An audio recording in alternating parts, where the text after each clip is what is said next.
रीवा विश्वविद्यालय थाना क्षेत्र अंतर्गत खुटेही में संचालित अरुण अग्रवाल नर्सिंग होम आए दिन विवादों में बना रहता है। अभी कुछ ही दिन पहले ही संचालक डॉक्टर अरुण अग्रवाल भ्रूण परीक्षण की जांच करते रंगे हाथों पकड़े गए थे और सलाखों के पीछे पहुंचे थे। इसके बाद भी अपनी आदतों से बाज नहीं आ रहे। बुधवार को फिर मृतक महिला के परिजनों ने जमकर हंगामा किया। बताया जाता है कि अक्टूबर महीने में प्रेग्नेंट महिला विद्या सिंह की मौत हो गई थी। उस मामले को लेकर परिजन आज कुछ जरूरी दस्तावेज मांगने अस्पताल पहुंचे तो प्रबंधक ने उक्त दस्तावेज देने से मना कर दिया तो मृतका के पति और रिश्तेदारों ने हंगामा कर दिया। बताया जाता है कि प्रेग्नेंट महिला का उपचार अग्रवाल नर्सिंग होम से डॉक्टर नीसा अग्रवाल के द्वारा किया जा रहा है। उस समय मोटी फीस ली गई और ये कहा गया कि उसके पास डिलीवरी की सभी सुविधाएं उपलब्ध हैं, लेकिन जब महिला को डिलीवरी हुई तो डॉक्टर ब्लीडिंग नहीं रोक पाई। हालत बिगड़ी तो संजय गांधी अस्पताल रेफर कर दिया, जहां चिकित्सकों ने बताया कि महिला की 1 घंटे पहले मौत हो चुकी है। बताया जा रहा है कि परिजन महिला के उपचार और एडमिट के दस्तावेज पिछले 6 माह से मांग रहे हैं, लेकिन प्रबंधन देने से इनकार कर रहा है। मेरा नाम आलोक सिंह परिहार है। यह हंगामा हो रहा है क्या? यहाँ कोई हंगामा नहीं, शांतिपूर्ण ढंग से हम लोग आए हैं। आज जहाँ डॉक्टर को भगवान का दर्जा दिया जाता है और वहीं इतनी बेशर्मी वाली बात है कि आज 24 अक्टूबर 2021 को एक पेशेंट एडमिट हुई थी जिसका नाम विद्या सिंह था, माड़ो की रहने वाली हैं। आप उनके हस्बैंड हैं प्रशांत सिंह। 25 अक्टूबर को नॉर्मल डिलीवरी होती है और अचानक उसकी मौत हो जाती है। पोस्टमार्टम की रिपोर्ट आती है कि उसकी मौत ज़्यादा ब्लीडिंग होने से हुई है और 25 अक्टूबर को ये अग्रवाल नर्सिंग होम से ये रेफ़र करते हैं सुबह 4 या 5 बजे SGMH के लिए। वहाँ जब हम जाते हैं तो वहाँ डॉक्टरों का कहना है कि 1 घंटे पहले इसकी मृत्यु हो चुकी थी।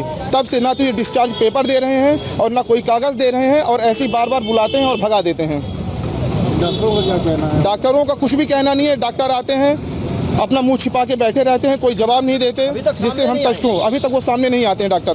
किनकी मृत्यु हुई है? क्या नाम है? विद्या सिंह नाम है उसका। कहाँ रहती है? माड़ो की रहने वाली थी वो, IT इंजीनियर थी वो। क्या नाम है? मेरा नाम प्रशांत सिंह है। क्या घटना हुई? यहाँ पे हमारी वाइफ का ट्रीटमेंट चल रहा था जब से वो प्रेग्नेंट थी। रेगुलर 15 दिन में हम यहाँ पे आते थे और दिखाते थे इनको। इन्होंने जब यहाँ पे एडमिट किया या जब इनका ट्रीटमेंट चल रहा था तो इन्होंने बोला हमारे पास वो सभी फैसिलिटीज़ हैं जिससे हम आपको सुरक्षित डिलीवरी करा सकते हैं। हम यहाँ पे डिलीवरी के लिए बताए हुए डेट पे आए। इन्होंने हमसे एडवांस फीस जमा करवाई, इन्होंने रिसीप्ट बकायदे दी। इसके बाद करीब 1:44 पे बेबी हुआ और ये 3:30 बजे तक हमको कुछ नहीं बताया। इसके बाद ये अचानक हमारे पास आते हैं, बोलते हैं आप इनको GMH लेके जाओ, इनको ब्लड की ज़रूरत थी। हम वहाँ से तुरंत सुनते हैं और उनको लेके जाते हैं। हमारे रिकॉर्ड भी यहाँ पे 5 दिन तक पड़े हुए थे। उस रिकॉर्ड के उन्होंने मैनिपुलेट कर दिया। हमें रिकॉर्ड देने को मना कर रहे हैं, पिछले 10 दिन से आ रहे हैं इनके पास।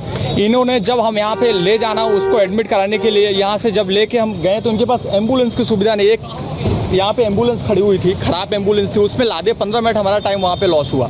इसके बाद बोले वो एम्बुलेंस स्टार्ट नहीं हो रही थी। हम अपनी गाड़ी में उनको लाद को वहाँ पे लेके गए। वहाँ पे डॉक्टर हम हॉस्पिटल के जैसे वार्ड में लेके गए, बहुत डॉक्टर वहाँ पे मैडम वगैरह थी, उन्होंने बोला कि ये तो मृत हो चुकी है। 1 घंटे पहले उसकी मृत्यु हो चुकी है और 12 मिनट में हम लोग पहुँचे। मृत हो चुकी है। इसके बाद मुझे तो होश नहीं था कि हमें क्या करना है। हम लोग घर चले गए। 5-6 दिन तक हमारा पूरा डॉक्यूमेंट, मैं अपनी बहन को भेजा वहाँ पे डॉक्यूमेंट लेके आओ। इन्होंने वो डॉक्यूमेंट, अपने डॉक्यूमेंट निशा अग्रवाल जो फाइल थे, जो रिसीप्ट थे, जो हमने फीस जमा की थी, एक भी रिकॉर्ड इनमें किस तरह से उसका ट्रीटमेंट हुआ कोई भी रिकॉर्ड नहीं है। देन मतलब हम लोगों ने पैसे भी जमा किए, पैसे का भी कोई रसीद इन्होंने हमें नहीं दिया और तब से लेके आज तक ये। मैं बस इनसे इतना पूछना चाहता हूँ, आपने ट्रीटमेंट क्या दिया? इन्होंने हमको तो बर्बाद कर ही दिया, पूरी तरह से बर्बाद कर दिया। इन्होंने कुछ नहीं छोड़ा, हमारी ज़िंदगी बर्बाद कर दी। इन्होंने उसमें साफ PM रिपोर्ट में आया कि सार पेज लगा हुआ जिसमें ब्लडिंग बहुत ज़्यादा हो गई। उसको प्रिकॉर करने के लिए इन्होंने क्या किया? इन्होंने क्या किया? 1 यूनिट भी ब्लड की भी सुविधा हमें बताया तक नहीं, छुपा के रखा। इन्होंने ब्लड पोसते रहे जब ब्लड आता रहा और लास्ट में इन्होंने बोला कि आप दे दो, इनको आप लेके जाइए यहाँ से। मतलब कोई सुविधा नहीं दी, कोई इनके पास ऑक्सीजन नहीं, इनके ऑक्सीजन तक मुझे नहीं दिया। मैं अपनी गाड़ी में लाद के इनके एम्बुलेंस में ऑक्सीजन तक नहीं थी। मतलब पूरी तरह से लापरवाही बरती उन्होंने। शिकायत आपने की इसके बाद? पुलिस में शिकायत, इसके बाद मैंने फ़ोन से जनरली पुलिस के पास जाया और उनसे बोला कि आप ऐसा हुआ। उन्होंने बोला कि PM रिपोर्ट आ जाए। इसके बाद उन्होंने विसरा आया जो होगा उसके आधार पे हम करेंगे। हम जब हमारे पास वो आया, हम दौड़ना शुरू किया। उन्होंने बोला आप रिकॉर्ड ले लीजिए। जब इनके पास रिकॉर्ड लेने आते हैं तो ये रिकॉर्ड नहीं देते हैं हमको। रिकॉर्ड जब इनसे मिलने आते हैं तो देखो ये भाग गए, ये जवाब नहीं आते। एटलीस्ट मैं इतना चाहता हूँ बैठ के बताएं तो कि हमसे क्या गलती हुई है। और मेडिकल मैं कहीं केस भी करना चाहूँ तो मैं किस आधार पर करूँ? मैं बहुत बुरी तरह से परेशान हूँ, मुझे न्याय चाहिए, बस मैं इतना बोलना चाहता हूँ। वीडियोस देखने के लिए सब्सक्राइब करें HBN न्यूज, बेल आइकन दबाकर लेटेस्ट नोटिफिकेशन पाएं। नरेश इलेक्ट्रिकल अतरौली की नंबर 1 दुकान, जहां सभी प्रकार की कंपनियों के बिजली के सामान उचित रेटों पर मिलते हैं। पता उत्सव विहार के पास, अलीगढ़ रोड, अतरौली। संपर्क करने के लिए कॉल करें 8077697057 8273150313 पर।